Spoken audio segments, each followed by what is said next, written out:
First attempt में 20 साल की उम्र में क्लियर किया और वो कोर्स था कंपनी सेक्रेटरी।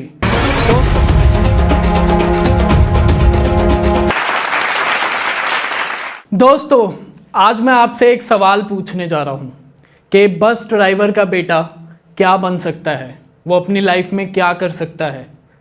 वो एक बस ड्राइवर बन सकता है, वो एक कंडक्टर बन सकता है या एक दुकान में काम कर सकता है। पर आज मैं आपको एक ऐसी स्टोरी बताने जा रहा हूँ जिसमें एक बस ड्राइवर के बेटे ने इस दुनिया के सबसे मुश्किल कोर्स को फर्स्ट अटैम्प्ट में 20 साल की उम्र में क्लियर किया और वो कोर्स था कंपनी सेक्रेटरी। दोस्तों मेरा नाम है पुनीत जोली और मैं क्वालिफाइड कंपनी सेक्रेटरी हूँ जिसने 20 साल की उम्र में फर्स्ट अटैम्प्ट में CS क्लियर किया। आज मैं आपको 8 साल पीछे ले जाता हूँ जब मैं, मेरे पापा, मेरी मम्मी और मेरी दीदी एक यूपी के छोटे से गांव खोड़ा कॉलोनी में रहा करते थे और हमारा घर इतना कच्चा था कि बारिशों में पानी टपकता था। दीवारें इतनी कच्ची थी कि सड़कों से पानी अंदर आ जाता था और मेरे पापा जो दिन भर मेहनत करते थे, प्राइवेट बस चलाते थे, वो सुबह हमारे उठने से पहले चले जाते थे क्योंकि उन्हें स्कूल बस चलानी होती थी और रात को वेटिंग बस चलानी होती थी, इसलिए हमारे सोने के बाद आते थे। मुझे और दीदी को उन्हें देखे हुए कई हफ्ते हो जाते थे। इतनी मेहनत करने के बाद भी उन्हें प्रति माह सिर्फ 5,000 रुपये मिलते थे। मैं अपनी स्टोरी बताऊं तो मैंने अपनी स्कूलिंग गवर्नमेंट स्कूल से की है क्योंकि इससे ज़्यादा हम अफोर्ड नहीं कर सकते थे। जब मैं अपनी स्कूल में पढ़ाई करता था मैं बहुत एवरेज स्टूडेंट हुआ करता था। इतना एवरेज स्टूडेंट कि मेरी 9th में कंपार्टमेंट आई थी, मेरे 10th में 55% आए थे और 12th में तो इससे भी बुरे। मैं आपको अपनी स्टोरी बताऊं तो जब मैंने 12th क्लियर किया मैंने अपनी फैमिली को मेहनत करते हुए देखा। मैंने ये देखा कि मेरी फैमिली और मेरे पापा रोज़ मेहनत करते हैं ताकि हमारी लाइफ बदल सके। उसके बाद भी वो चीज़ नहीं बदल पाई। एक दिन मुझे अभी भी याद है जब मैं 12th कर रहा था तब मेरे पापा ने मुझे बुलाया। अच्छा, एक चीज़ मैं आप सबको बताना भूल चुका हूँ कि मेरे पापा की एज जो है वो थोड़ी ज़्यादा है। जब मैं 18 साल का था तब मेरे पापा की एज 58 थी। उस टाइम पे मेरे पापा ने मुझे बुलाया और कहा, बेटा मेरे पास ज़्यादा टाइम नहीं है क्योंकि बस चलाना एक बहुत हार्ड वर्क होता है और मेरी एज 58 है। मैं ज़्यादा से ज़्यादा 2 या 3 साल काम कर सकता हूँ। अब तू ही है जिसे मेहनत करनी है, तू ही है जिसे अपनी दीदी की शादी करवानी है, तू ही है जिसे इस घर को संभालना है। उस टाइम पे मुझे ऐसा लगा कि मैं अपनी लाइफ में क्या कर रहा हूँ। मैंने स्कूलिंग भी अच्छी नहीं की, मेरी एजुकेशन इतनी अच्छी नहीं है, मैं एक एवरेज स्टूडेंट हूँ। मैं ऐसा क्या करूँ कि अपनी इस फैमिली की सिचुएशन को मैं बदल सकूँ, इस मेहनत को मैं बदल सकूँ। तब मैंने डिसाइड किया, क्योंकि मेरे पास ज़्यादा टाइम नहीं था, तो मैंने अपने दोस्तों से, अपने सीनियर्स से जाके एडवाइस ली कि मैं ऐसा क्या कर सकता हूँ। तो क्योंकि मैं कॉमर्स बैकग्राउंड से था तो सब ने मुझे CA CS course, professional course की एडवाइस की।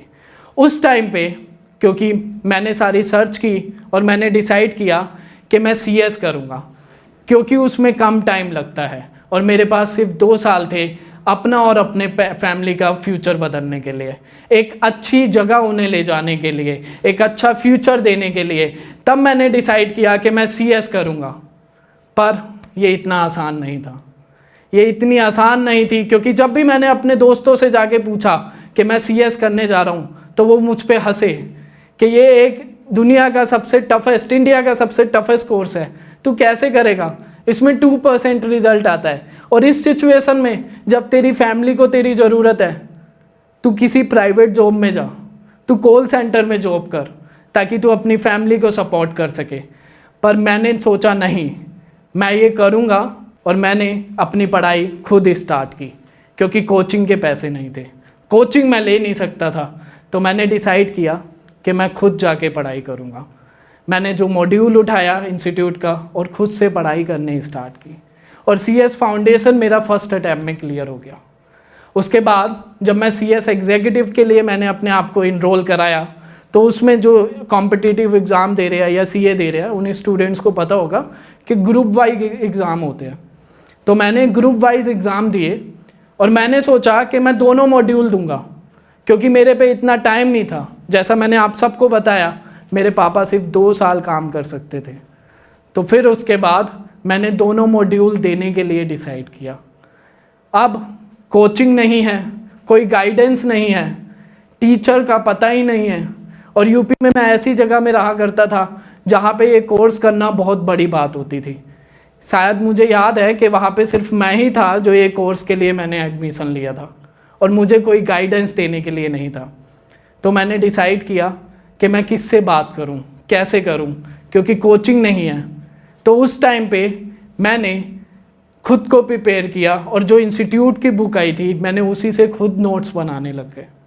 मैंने अपने खुद के नोट्स बनाए, और मैंने जैसे ही एडमिशन लिया तभी डिसाइड कर लिया कि मैं दोनों ग्रुप दूंगा। जनरली बच्चे ऐसा करते हैं कि एग्ज़ाम से 3 महीने पहले वो 2 में से 1 देते हैं, या वो तब डिसाइड करते हैं कि उन्हें क्या करना है। पर मैं आप सबको एडवाइस दूंगा, आप कोई भी कॉम्पिटिटिव एग्ज़ाम दे रहे हो, आप कोई भी CA CS प्रोफेशनल एग्ज़ाम दे रहे हो, आपके माइंड में क्लियर होना चाहिए कि आप कैसे दे रहे हो। सबसे पहले आप उस कोर्स को पहचानो, आप उस सिलेबस को पहचानो। आप ये देखो कि वो कोर्स आपसे क्या मांगता है, उस कोर्स को कितनी मेहनत चाहिए। जब तक आपको यही नहीं पता होगा आप कैसे करोगे, आप कैसे उसे पूरा करोगे। तो इसलिए ज़रूरी है कि आप सारे डिसीजन जल्दी ले, और एक बार डिसीजन लेने के बाद उसे बदले ना, उस पर अड़े रहे। अगर आपको सफल होना है तो आपको अड़े रहना और जिद्दी रहना बहुत ज़रूरी है, जो कि मैंने किया। मैंने CS एग्जीक्यूटिव के दोनों मॉड्यूल मैंने डिसाइड किया कि मैं पहली बार में क्लियर करूँगा, और मैं एक साथ दूंगा। और मैंने जब पढ़ाई स्टार्ट की तो मेरा 10 महीने पहले एग्ज़ाम से क्लियर था कि मैं ये फर्स्ट अटैम्प्ट में क्लियर करूँगा, और मैं सारे मॉड्यूल दूँगा। फिर उसके बाद जब मैंने खुद की पढ़ाई स्टार्ट की, मैंने इंस्टीट्यूट की बुक उठाई। जनरली बच्चे क्या करते हैं, हर तरह की बुक पढ़ते हैं, जो भी उन्हें ऑनलाइन दिख जाता है, जो भी उन्हें कोचिंग से मिल जाता है, वो हर तरह पे फोकस करते हैं। पर मैंने सिर्फ हमारे इंस्टीट्यूट की बुक उठाई। वो कहते हैं ना कि चिराग तले अंधेरा, कि आपके सामने ही है आपकी इंस्टीट्यूट, आपको सिलेबस पता है कि उसी से आता है। हर चीज़ का सिलेबस होता है, चाहे आप IAS कर लो, चाहे आप कोई कॉम्पिटिटिव एग्ज़ाम दे लो, या कोई प्रोफेशनल कोर्स कर लो। आपको ज़रूरी है उस सिलेबस को पढ़ना, उसे याद रखना। आपको ज़रूरी है कि आप उससे प्यार करें, उसे जानें। तो मैंने अपनी इंस्टीट्यूट की बुक उठाई और मैंने उससे अपने नोट्स बनाने स्टार्ट कर दिए। और मैं कोचिंग नहीं ली, और मैंने उसके नोट्स हर 2 महीने बनाए, और हर 2 महीने के बाद रिवाइज़ किया। मैं आपको एक चीज़ बताना चाहूँगा जो भी एग्ज़ाम दे रहे हैं उन लोगों के लिए, कि रिवीजन बहुत ज़्यादा इम्पॉर्टेंट है। अब आप लोगों को गाने क्यों याद रहते हैं? क्योंकि हम उन माइंड में उन्हें बार बार रिपीट करते हैं। हम उन्हें बार बार रिपीट करने की वजह से वो लिरिक्स हमें याद हो जाते हैं। तो इसलिए ज़रूरी है कि जब भी आप कोई चीज़ को पढ़ो तो उसे दोबारा रिवाइज़ करो। मेरी ये स्ट्रैटेजी रहती थी कि जैसे ही मैं जब भी मैं पढ़ाई करता था, उसके बाद जो भी मेरा फ्री टाइम होता था, उसमें मैं उस कॉन्सेप्ट को अपने माइंड में रिवाइज़ करता था, बार बार उसे अपने कॉन्सेप्ट क्लियर करता था। उससे 2-3 बार करने के बाद वो मुझे याद हो जाता था। और मैंने सिर्फ इंस्टीट्यूट की बुक उठाई और स्कैनर खरीदे और उनसे पढ़ाई की। इस तरह से मैंने दोनों मॉड्यूल दिए, और वो फर्स्ट अटैम्प्ट में मेरे CS एग्जीक्यूटिव के दोनों मॉड्यूल क्लियर हो गए। जब मैं CS फाइनल में आया तो मैंने डिसाइड किया कि मैं सारे मॉड्यूल जो कि 8 सब्जेक्ट होते हैं वो एक बार में दूंगा, क्योंकि मेरे पापा ने मुझे बोला था कि मेरे पास टाइम कम है। मेरे पापा ने बोला था कि तुझे काम करना है और तुझे अपनी फैमिली को सपोर्ट करना है। तो मैंने सोचा कि मैं अपनी मेहनत दुगनी करूंगा, पर एक बार में सारे मॉड्यूल दूंगा। और इस जज्बे ने मेरी मेहनत को और दुगना किया। फिर उसके बाद जब मैंने CS फाइनल में इनरोल कराया, उसके बाद मैं टैक्स कोचिंग के लिए एक टीचर के पास गया। मैंने उस टीचर से ये पूछा कि सर, मैं सारे मॉड्यूल दे रहा हूँ, क्या ये अच्छी बात है? तो उन टीचर ने मुझसे एक चीज़ बोली जो मुझे अभी तक याद है। उन्होंने मुझसे ये बोला, क्या आपने CS एग्जीक्यूटिव के सारे ग्रुप एक बार में क्लियर किए? मैंने कहा हाँ सर। उन्होंने कहा इसलिए आप सारे मॉड्यूल एक बार में दे रहे हैं फाइनल के। मैंने कहा हाँ सर। उन्होंने कहा मैंने ऐसा कोई बच्चा नहीं देखा जिसने CS एग्जीक्यूटिव के सारे मॉड्यूल क्लियर किए हो एक बार में और वो फाइनल में सारे मॉड्यूल के लिए ना जाए, क्योंकि बच्चे इतने कॉन्फिडेंस होते हैं कि एग्जीक्यूटिव क्लियर हो गया तो फाइनल भी हो जाएगा। और मैंने ऐसा भी कोई नहीं देखा जो फाइनल के सारे ग्रुप एक बार में क्लियर कर जाए। वो चीज़ मुझे इतनी बुरी लगी उस वक्त, क्योंकि एक टीचर एक ऐसा होता है जिनसे जाके आप एडवाइस लेते हो, जिनकी गाइडेंस आप लेते हो। पर मैंने सोचा नहीं, ये एक और चुनौती मेरे सामने आई है और इसका मैं ऐसे ही सामना करूँगा जैसे मैंने अभी तक किया है और अभी तक मैं लड़ा हूँ। तो मैंने डिसाइड किया कि मैं 8 के 8 सब्जेक्ट एक साथ दूंगा और उनकी पढ़ाई मैंने 10 महीने पहले से ही स्टार्ट कर ली, क्योंकि फाइनेंशियल सिचुएशन इतनी अच्छी नहीं थी।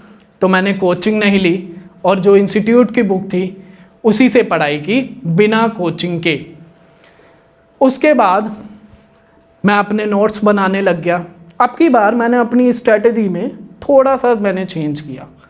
मैं जो नोट्स बनाता था उसे बनाने के बाद चार्ट की फॉर्म में दीवार पे लटका देता था, ताकि जब भी मैं उसे देखूं तो मुझे वो याद हो जाए। पढ़ने की बजाय मैं उसे विजुअल फॉर्म में बनाता था ताकि वो मुझे याद रहे। और इस स्ट्रैटेजी ने जो काम मैं 3 महीने में कर सकता था वो 2 महीने में किया, ताकि मैं अपनी प्रिपरेशन और रिवीजन और अच्छे से कर सकूं। तो जब मैं अपने CS फाइनल के एग्ज़ाम देने लगा और मैंने 8 सब्जेक्ट की मैं पढ़ाई स्टार्ट करने लगा, तब मैं इतना पढ़ने लगा कि मैं 12 से 14 घंटे अपने रूम में बैठ के बंद कमरा करके पढ़ाई करने लगा। और मेरे घर वाले, मेरी दीदी जो मुझे देखती थी, वो कहती थी ये इतना पढ़ाई क्यों कर रहा है। और कई बार तो मेरे को दीदी मुझे देखे हुए कई दिन हो जाते थे, क्योंकि मैं अपने बंद कमरे में पढ़ाई करता था और मैं इतनी मेहनत करता था कि सब मुझे कहते थे ये पागल हो गया है, ये इतनी पढ़ाई कर रहा है। मैंने अपने फ्रेंड्स से कभी मिलने नहीं जाता था, मैंने कभी कोई रिलेटिव मैरिज अटेंड नहीं की। सब कहते थे ये अपनी कैसे ये इतनी पढ़ाई कर रहा है और किस लिए कर रहा है। पर मैंने कहा नहीं, मेरे को ये एक बार में क्लियर करना है, क्योंकि उस टीचर की बात मुझे एक चुनौती लगी। तो मैंने अपने आप को पुश किया और मैंने वो 8 मॉड्यूल 8 सब्जेक्ट देने की सोची। ये बात यहीं पे ख़त्म नहीं होती, एक और चुनौती मेरे सामने आ गई। जब मेरे CS के एग्ज़ाम थे, तो जो लोग CA CS दे रहे हैं उन्हें पता होगा कि इस एग्ज़ाम में कोई भी आपको ऑफ नहीं मिलता है। इवन आपकी सैटरडे और संडे को भी आपका एग्ज़ाम होता है। तो मेरी 2 तारीख से 9 तारीख तक लगातार 8 एग्ज़ाम थे। उससे पहले मेरे 5 एग्ज़ाम BCom के आ गए, मतलब 28 से 1 तक मेरे BCom के एग्ज़ाम थे और 2 तारीख से 9 तारीख तक मेरे CS के एग्ज़ाम थे, और वो भी फाइनल के, जिसमें कि 2% रिज़ल्ट आता है। पर तब भी मेरे पे 2 ऑप्शन थे, या तो मैं BCom को छोड़ूं, या तो मैं CS को छोड़ूं, या फिर मैं CS के 2 ही मॉड्यूल दूं, या फिर सिर्फ 2 ही सब्जेक्ट दूं। पर मैंने सोचा नहीं, अब मैं यहाँ तक आया हूँ तो अब वापस नहीं जाऊँगा। अब जो मैंने 6 महीने में बचाना चाहता हूँ वो मैं बचाऊँगा। और मैंने डिसाइड किया कि मैं BCom के और CS के एग्ज़ाम सारे एक साथ दूंगा। और वो दिन आ गया जब मैंने BCom के और CS के सारे एग्ज़ाम एक साथ दिए बिना किसी ऑफ के।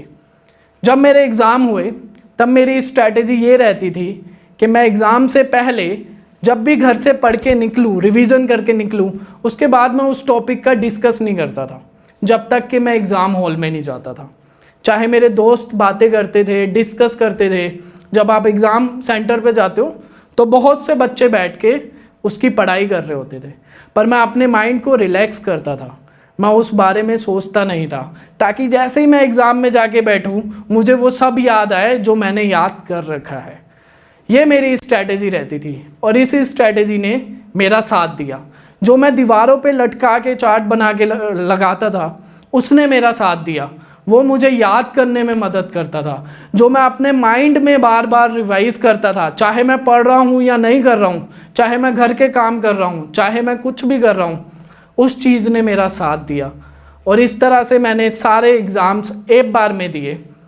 अब वो टाइम आ गया था जब मेरा रिज़ल्ट आना था, और उस रिज़ल्ट आने के टाइम मैं तब हमारे घर में लैपटॉप वगैरह नहीं था।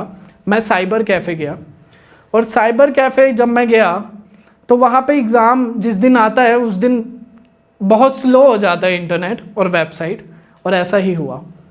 और मैं जब अपना चेक कर रहा था रिज़ल्ट, तब उसमें टाइम लग रहा था। तब मेरे एक दोस्त का मेरे पास मैसेज आ गया कि पुनीत, तेरे सारे एग्ज़ाम क्लियर हो गए हैं फर्स्ट अटैम्प्ट में। वो सुन के मैं वहीं पे बैठ गया साइबर कैफ़े में। वो पल मुझे आज तक याद है। वो सारी मेहनत, वो कच्चा घर, वो पापा की मेहनत, वो उनका सुबह जाना और रात को लेट आना, वो मेरी दीदी का मेहनत, वो हमारी फैमिली का दिन, वो सब मेरे सामने आ गया। वो घर से लेके वो रात भर की गई मेहनत को, वो एक बंद कमरे में बैठ के की गई मेहनत, वो सब मेरे सामने आ गई। और उस दिन मैं शायद बहुत टाइम के बाद रोया, पर वो मैं खुशी के आंसू रोया। उसके बाद मैं जब अपने घर गया तो मैंने अपनी मम्मी को बताया, और जो मेरी मम्मी ने मुझे प्यार से गले लगाया वो मैं आज तक नहीं भूल सकता। वो सारी मेहनत जो मैंने की थी वो सब मुझे उस टाइम उसका रिजल्ट मिल गया। मैं कुछ चीज़ें आप सबको बताना चाहूँगा जो ज़रूरी है आप सबके लिए। सबसे पहली चीज़, आपको खुद पे भरोसा रखना है। अगर मैंने वो टीचर की बात सुनी होती, अगर जब मैंने CS चुना था मैंने अपने दोस्तों की बात सुनी होती, अगर मैंने उन लोगों की बात सुनी होती जो मुझे पागल बोलते थे और ये बोलते थे 2% रिजल्ट आता है, तो मैं यहाँ नहीं खड़ा होता। अगर मैंने खुद पे भरोसा नहीं किया होता तो मैं यहाँ नहीं खड़ा होता। सबसे ज़रूरी है आप लोगों के लिए कि आप खुद पर भरोसा रखें। अगर आप ही नहीं रखेंगे तो कौन रखेगा? आपको अपने सपनों पे, अपने आप पे भरोसे रखने की ज़रूरत है। दूसरी चीज़, इस मेहनत का फल हमेशा मिलता है। जैसे अगर मैं उस दिन ये नहीं सोचता कि मैं क्यों अपनी लाइफ चेंज करूं, अपने पेरेंट्स की लाइफ चेंज करूं, क्यों मैं मेहनत करूं, तो शायद मैं किसी कॉल सेंटर में जॉब कर रहा होता, या किसी बस में ड्राइवर लगा होता, या कंडक्टर लगा होता। पर क्योंकि मैंने सोचा कि मेरा रास्ता मंजिल तक पहुंचने का सिर्फ और सिर्फ मेहनत है, तो मैंने वो किया। और तीसरी और आखिरी चीज़ जो मैं आप सबको कहना चाहूँगा वो है कि आपको कोशिश करती रहनी चाहिए। आप अपने सपनों पे जब तक लगे रहेंगे, आपसे वो आपका सपना कोई नहीं छीन सकता। आपको मेहनत करते रहना चाहिए, बिना किसी की सुने अपने सपनों के लिए लड़ना चाहिए, ताकि आप उन सपनों को पूरा होते देख सको। अगर आप लगे रहोगे तो मैं आपसे प्रॉमिस करता हूँ एक दिन वो सपने आपके पूरे होंगे। Thank you so much.